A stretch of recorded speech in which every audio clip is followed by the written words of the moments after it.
Alors que le 4e cycle de négociations nucléaires entre l'Iran et les États-Unis a lieu à Oman, l'Iran a choisi le moment stratégique pour dévoiler une base souterraine ultra-secrète des gardiens de la Révolution, abritant des centaines de drones de pointe.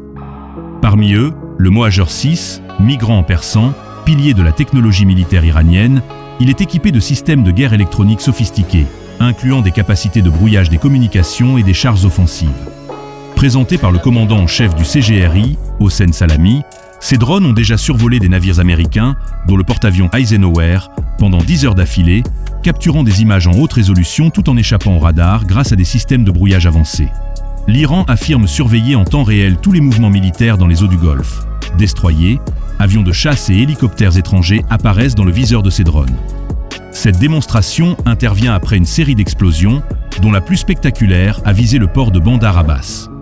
Le 9 mai, d'autres déflagrations ont été signalées dans les montagnes de Shiraz, au sud, et un incendie a touché la ville de Mashhad.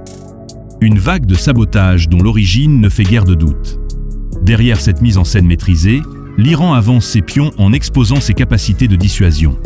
Ce dévoilement s'inscrit dans une stratégie d'escalade contrôlée, montrer sa résilience face aux sanctions tout en évitant la provocation frontale.